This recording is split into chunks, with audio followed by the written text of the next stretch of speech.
Hey, you two. The book we're going to read together today is called Gilbert Goes Outside.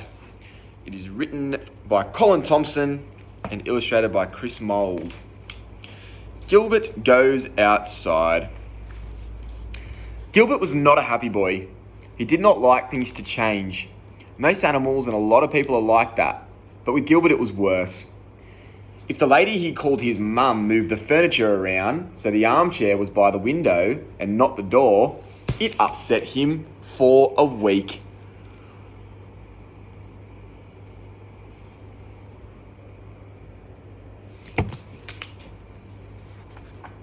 One Tuesday, his mum made the biggest change Gilbert had ever seen. She left the back door open, and she even said, "Come on, Gilbert, let's go into the garden." Gilbert ran under the bed and tried to hide inside his favourite paper bag. He'd seen the garden from the veranda, and he knew it was the most frightening thing in the whole wide world. There were animals out there, and the green carpet moved around in the wind.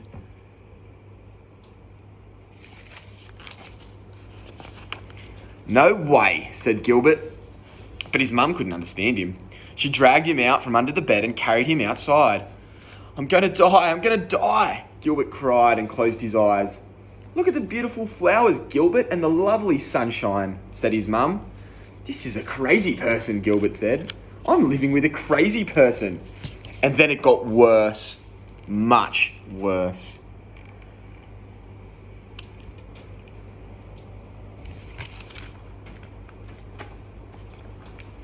His mum put him down. The grass was all around his feet. It was awful. It really hurt the little soft bits between his toes, which he was always so careful to keep pink and clean.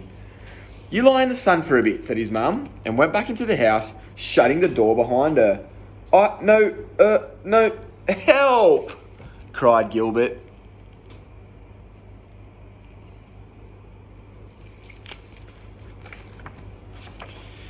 He wanted to run under the bed, but the only bed in the garden was the flower bed, and it was full of dirty brown stuff. But it looked dark like under his bed indoors, so he ran towards it. The brown stuff snuck between his toes, and he sat under a big green plant, wishing cats could cry. But as often happens with things that look bad, something good came along. Behind the plants at the bottom of the fence was a paper bag. Gilbert felt his heart leap with joy. He was safe. He had somewhere to hide. He went over to the bag and wriggled himself inside it.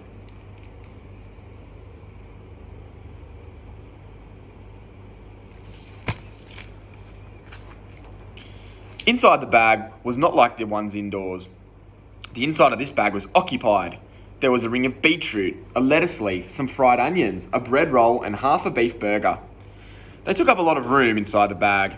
So to make enough room to fit all of him in, Gilbert ate the beef burger. Then he fell asleep. He'd had a rather scary dream, but it wasn't nearly as bad as the dream his tummy had when the second-hand beef burger inside it.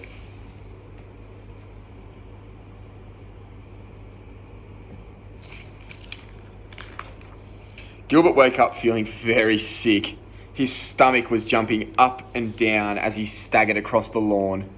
He came to a step, and leaning over it, he was horribly sick. At the bottom of the step, there was more grass. There was also a pile of cat vomit.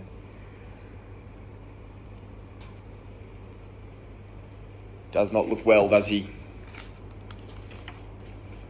And under the cat vomit was a big black cat who was not happy. Gilbert had never seen another cat before and was about to say hello when the black cat threw himself at him. "Stupid, ugly, ginger cat," it screamed, and it bit Gilbert's ear. Gilbert didn't know anything about fighting, and the black cat bit him all over, though mostly in his fur, which he couldn't really feel.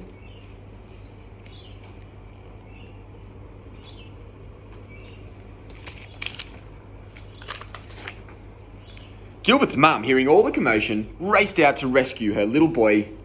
There, she said, as she tucked him into bed. "Did the nasty black cat attack my poor baby?" That was almost the final straw. He had a tummy ache, a headache, a sore ear, dirt between his toes, and the next door's cat had bitten him. And to make it even worse, next door's cat was a girl.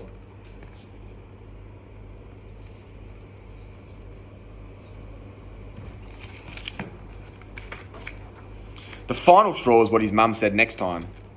Gilbert, you're a big boy now. I think it's time you stopped hiding in paper bags. She screwed up all the bags Gilbert had collected under the bed and threw them in the rubbish. In the middle of the night, when everyone was asleep, Gilbert crept back into the garden and sat in the moonlight, smelling his old paper bags. I wish I was dead, he said. But the next morning, when the sun came out, things didn't look so bad. I'm a big boy, Gilbert said, and I'm not afraid of the garden. He went outside and laid in the sun. Fatty, shouted next door's cat through the fence, but Gilbert ignored her. Oops.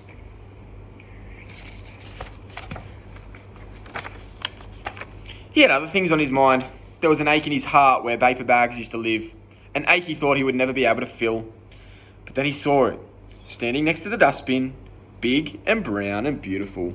A dream that made paper bags look pathetic. It took him all morning to drag it across the lawn and all lunchtime to drag it up the steps into the house. And it was 1:30 Oprah by the time he got safely jammed under the bed in the darkest corner.